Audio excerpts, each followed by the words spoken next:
who has the strongest nukes? I'm going to go out on a limb and say the US. Right, we can go home now. Well done. Well, yeah, podcast over. Discussion ended. Um, I mean, it's an interesting question because there's a quality over quantity question right here.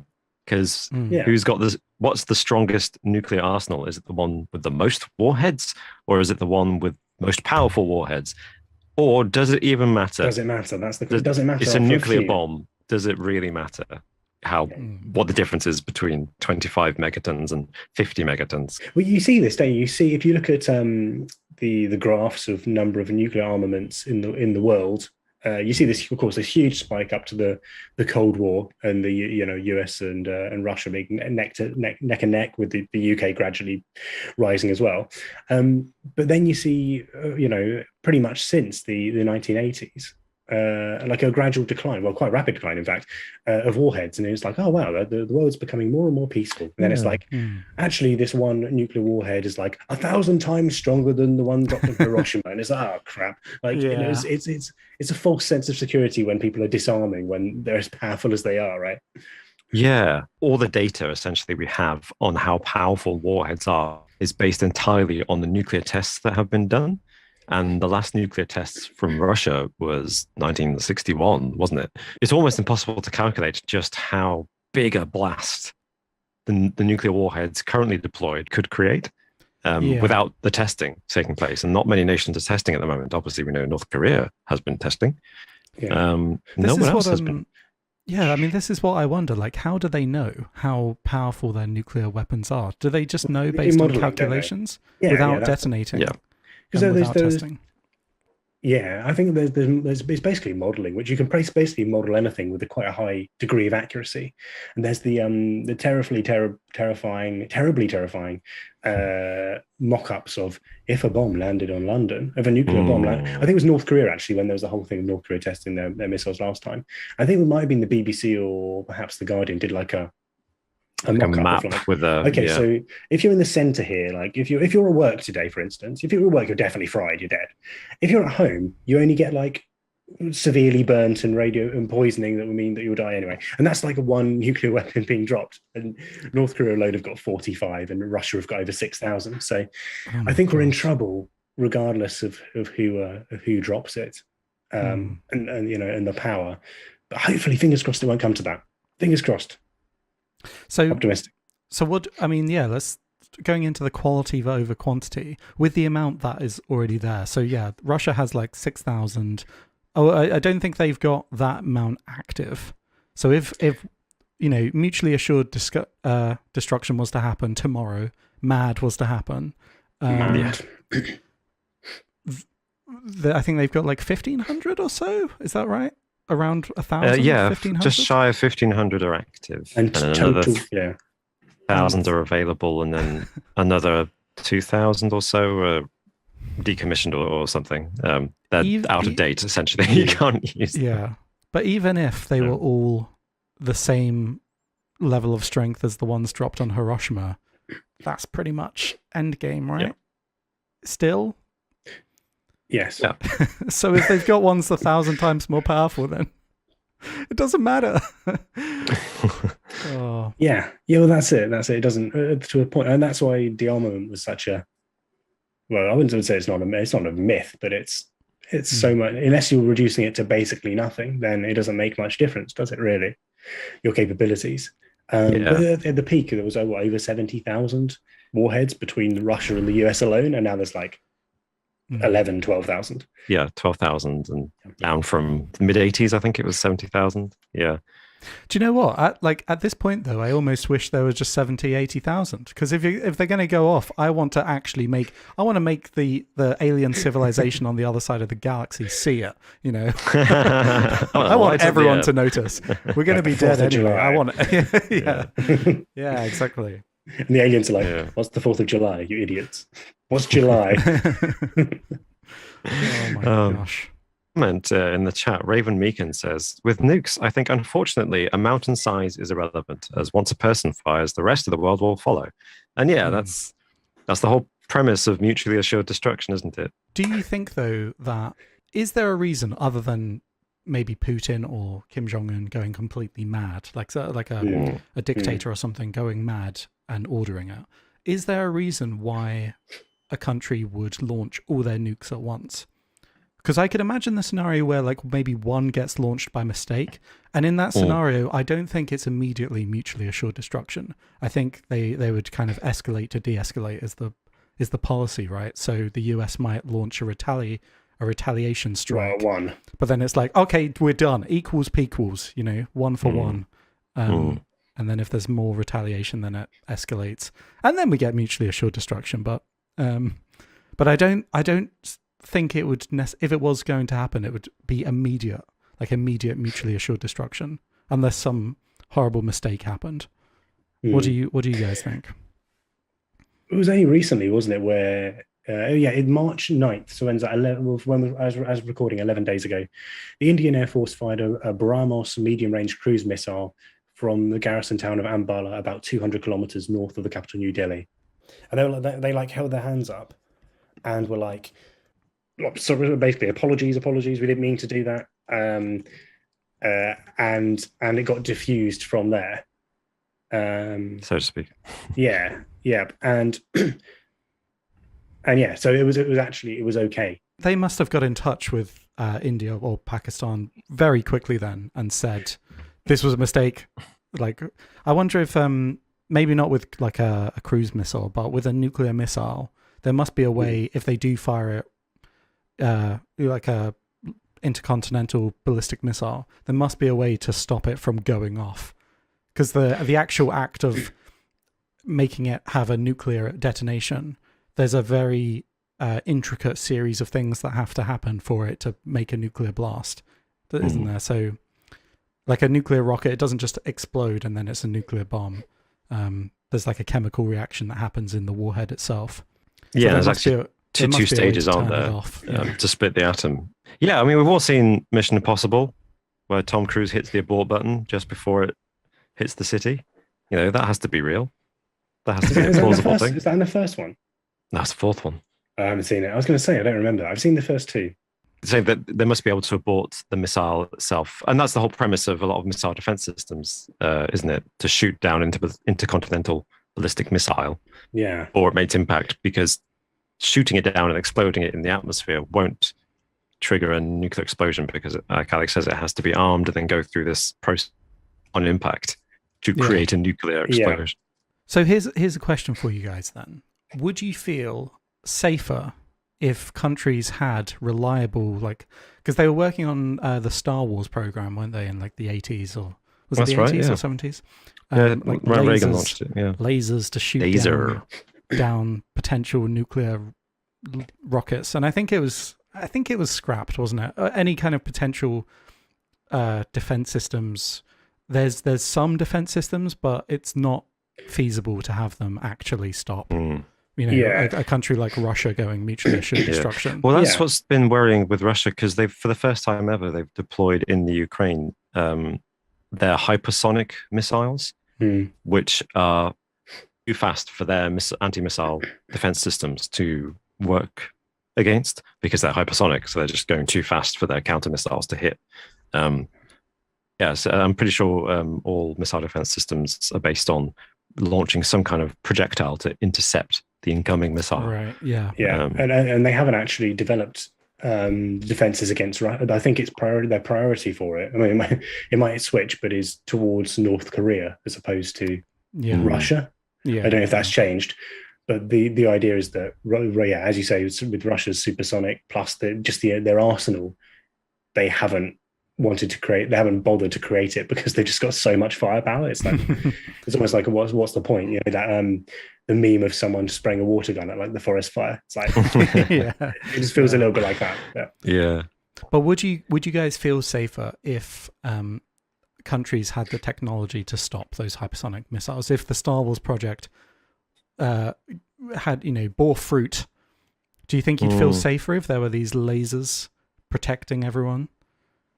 And I say that because would that then encourage people to then develop even more dangerous weapons that could then, get around. Yeah, that's the that. problem, isn't it? It's escalation. It's so always as escalation. a hypersonic missile, Russia developed that to get past missile defense systems. And so that's exactly what happens. Each time somebody comes up with an effective, their opponent will come up with something that will get around that defense. Yeah, So surely we're close to the top of they can't go much higher in terms of the power of what we have. I mean, you probably can, but there's no point. There's some diminishing returns. Everyone's dead anyway. It's launching the Death Star in 2025. It does feel a little bit like that. It's like, is there much room to go any further? That's the question. Yeah. Well, I guess similar question then, on a similar kind of area. But if all the countries around the world agreed to nuclear disarmament and all nuclear weapons didn't exist today, would you feel safer then? In as realistic a scenario as could feasibly happen, all the kind of information surrounding nuclear weapons was erased. But again, it has to in a feasible real world scenario. So naturally, people are going to be alive that still know how to make them, and if there's the capacity to make them, everyone's disarmed. Yeah. In the current scenario, I don't think that probably wouldn't be great, to be honest. There is something. There is something about MAD, and it's almost the argument that people use for, to a lesser extent, but the gun rights lobbyists. They're like, well, if everyone has guns, then we're safe. Yeah. And it's a bit like the only thing that can stop a bad country with nukes is a good country with nukes. Yeah. But you look at Putin right now, and would he be more likely to use a nuke if the US didn't have one? Yeah, of course he would. 100%. Yeah. Yeah, but I don't know if he actually would use it though, because if he's the only bully in the playground with a gun, then he doesn't actually have to use it for everyone to obey his orders. The only reason, I think in a weird way, he's more inclined to use nukes because the USA and its allies, France and the UK, have nukes that might retaliate. Because particularly in the case of Ukraine, there's, I think Russia's military, broadly speaking, is about 3 times the size in every aspect: aircraft, tanks, at least, missiles, vehicles, and troops, especially. So when Russia invades Ukraine, it's such a one-sided fight. He doesn't need to use nukes. It's not like in the Second World War, when the only time nukes have been deployed militarily by the USA, let's never forget this, against the Japanese, was precisely because the Japanese just wouldn't give up.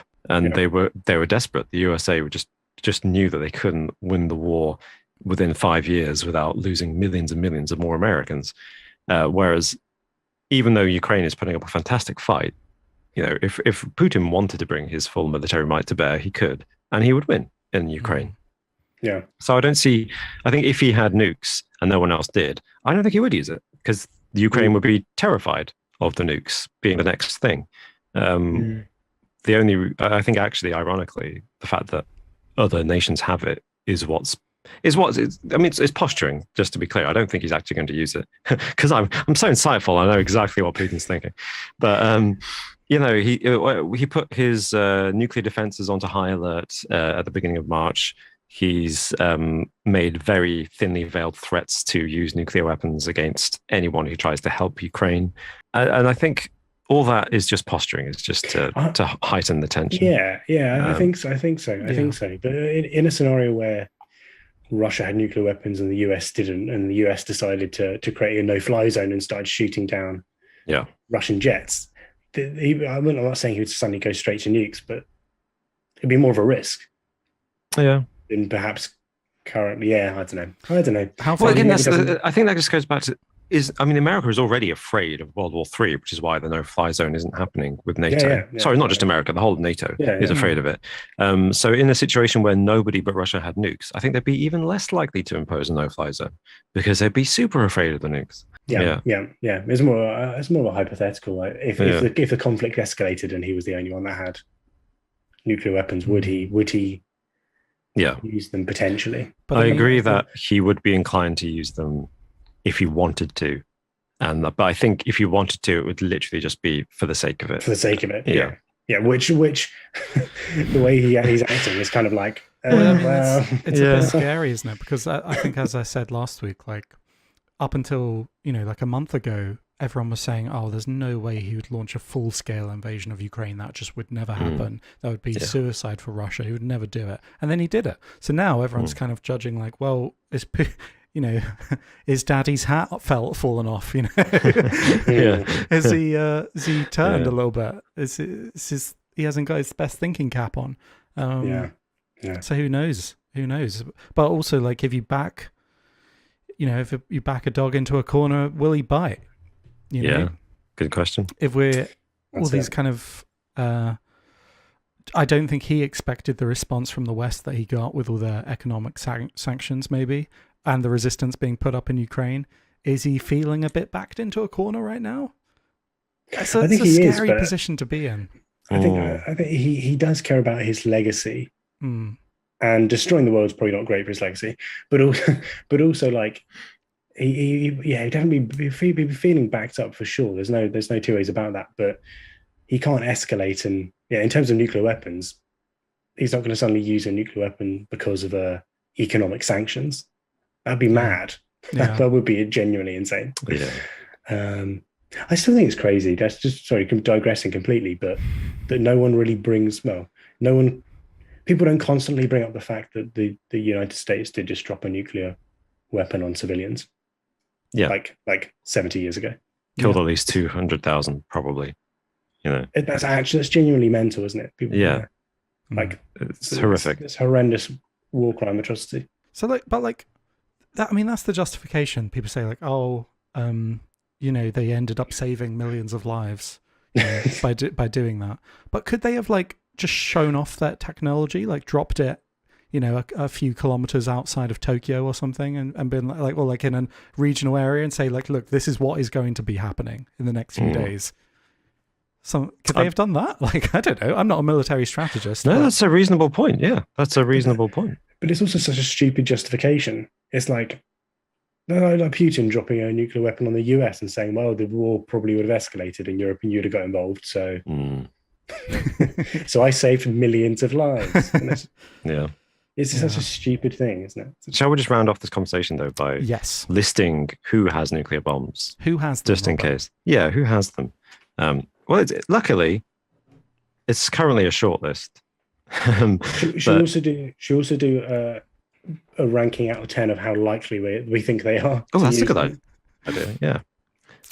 So the countries that we know definitely have nuclear weapons are Russia has the most. 10 out of 10. Definitely going to use them. It has just over 6,000. Then it's the USA with 5,500. 7 out of 10. And then there's a big gap, and we got China with just 350. If I'm not mistaken, China is one of the few that are actually growing their nuclear arsenal right 100%. now. Yeah, they are not shrinking their arsenal; they are growing it. Yeah. So after China, we've got France, 290. Ooh. France has. I think that's got to be close to zero chance. Yeah, it's a 1 out of 10. Yeah. 1 out of 10. No time frame, but just 1 out of 10. Yeah. And then it's good old UK in 5th place with 225. 7 out of 10. Boris Johnson slips, falls over, and lands on the bed.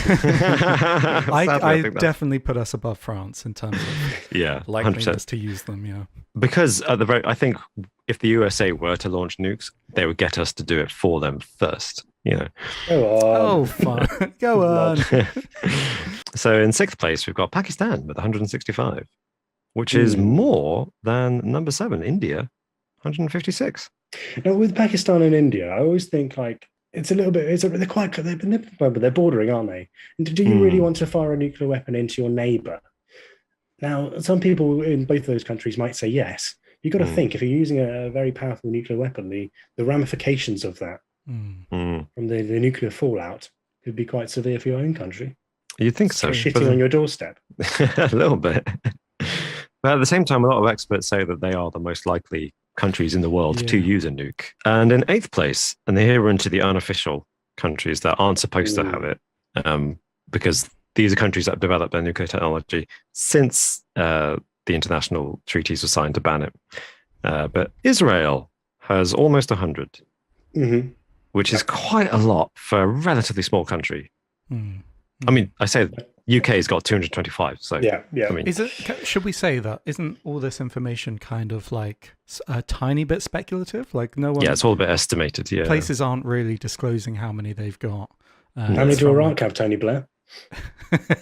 Well, yeah. Well, that's the thing, Iran. The Iran. Technically, there's nothing stopping Iran anymore, thanks to Trump, from developing nuclear weapons. So they're currently not on the list because nobody knows what they've done since Trump withdrew from the Iran nuclear deal. And also, if you're inclined to agree with Trump, nobody knows exactly how many they developed, even when they were under the Iran nuclear disarmament deal. And then in last place, with only 50, is good old North Korea. Hey, why am I reacting like that? Hey, join the club. Korea. Yeah. Yay. Yeah. And just in case anyone's interested, what we do know about North Korea, because they have been testing nukes, is that their last test was as powerful, I think, as the weakest warhead in the US arsenal. Hey, you're rubbish. I believe. Don't goad him. But at least 10 times, if not 20 times more powerful than Fat Man and Little Boy. Oh, okay. Still not great, is it? Is that Kim Jong-un? Yeah, that's Kim Jong-un. Batman and Little Boy. It together, rolled in one. Yeah. I mean, so what I'm wondering is a lot of these numbers aren't really updated that frequently. So countries like Russia have the most amount of nukes, technically. But nukes are very expensive to maintain. And Russia's economy is not that big. I think it's about the size of Italy's. Really? Wow. So they're saying they've got all these nukes. I'm kind of thinking, especially based on their kind of performance militarily in Ukraine, I'm actually wondering how accurate that number is and how many nukes they have. I'm not saying that they don't have nukes. Yeah. I'm saying I wouldn't be surprised if that was vastly overestimated. It's honestly, I mean, what percentage of their total monies, dollars, do they spend on nuclear weapons? Because they're spending a vast majority while a lot of people live in poverty, whereas the Italians, That's spending true, a lot of it on pasta. What do the Italians spend money on? Pasta, yeah, pasta. Just pasta, fast cars and pasta. That's all they do. Stopping the Colosseum from falling over. The budget for the Russian military is 77 billion a year, compared to the US's, which is over 600 billion. Still, bit of a disparity there. See, in a way, though, Alex, and you make a good point. The Russian I'm not willing arsenal to bet may on not be, that. I'm not. Yeah, it may not be reliable, right? But that's kind of classic Soviet Russia, isn't it? Where the technology may be old and rusty, but it could work. It could work, and in a way, that's scarier because you're like, it's just unpredictable. You don't know where the nukes are going to land, and you don't know if they're going to explode, and that could be more effective a deterrent than knowing the missiles are pinpoint accurate and will hit their target. So you could move to that remote area and be like, I'm perfectly safe in my bunker in this small village in the countryside. That's true. They've had that in Ukraine, haven't they? There's like they've developed the most advanced tank in the world. The Russians have. Yes. So they're still using like the 1980s T-73s because they just haven't been able to deploy any of the others. Yeah, it's mysterious they haven't deployed their brand new spanking new tank. It makes you wonder if it actually works. Yeah. It's actually just a paper cutout. There was actually a story that's been circulating that I wanted to bring up because it's relating to nuclear weapons. And there was a story circulating social media saying that Russia was had a nuclear weapon called the Satan II rocket or the RS-28 Sarmat. First Satan II. Never heard of it. The story going around was that this was a nuclear weapon that could destroy the entire planet if it went off. This has been checked by some like fact-checking websites and is found to be not true. The truth is this was a story that broke in 2016 and it was actually, back then I think it was reported that it could destroy an area the size of Texas or France or I think England and Wales, it said, combined. Makes it seem smaller when they say Texas, doesn't it? So then you realise how big Texas is. Yeah. So still huge. That's scary. Yeah. But also because this is just being reported by different websites. No one really knows the size of this thing. I guess that's the message there though. Like we say, it could destroy Texas. Or the planet. Like there's a big disparity there. What how big is this thing? Yeah. But that's I what's think a so- lot of it is just, oh yeah, my dick is bigger than yours kind of thing. Do you know what I mean? Oh, It's, yeah, it's absolutely. about the confidence that you say it. I think that's a That's lot of what's going on here. That's kind of the purpose, though, of nuclear bombs. As we know, the mutually assured destruction stems from the whole. We just really don't know just how powerful these things are and how much destruction they will wreak when they go off. We just don't know. The most powerful bomb tested by Russia is the famous Tsar Bomber, which has, 50,000 kilotons, I think, or something crazy like that. Something like that. Yeah. Of TNT, which is just phenomenally huge. And that's the most powerful bomb ever tested. But that was back in the 60s. So it's almost certain that what they've got today is at least 5 times, maybe even 10 times more powerful than that. And as soon as you get to that level, it's just not even a point trying to comprehend exactly how much it will destroy, because nowhere, like you say, nowhere is safe from the fallout. Even if you don't get, in a way, you might be one of the lucky ones to get killed in the blast. Yeah. When it comes to that kind of size bomb. And which goes back to the question of would anyone actually use it? And I think ultimately, no, unless they are literally mad or make a terrible mistake. But then if they make a mistake, I don't see how they could make a mistake and launch all the nukes. It would just be one, the odd one, which obviously would be devastating to whoever gets hit by it, but would be mitigatable in terms of international warfare. But if you launch all the nukes, then you're just mad and you want to destroy the world. Yeah. Do you think like the tanks, they'll just go for their 1980s old model as opposed to Satan 2? Yeah. Yeah. We'd probably go for Satan 2 is Putin, riding it down off the plane with a cowboy. Shirtless with last a cowboy command, hat on. Yeah. Oh no, that's a horrible thought.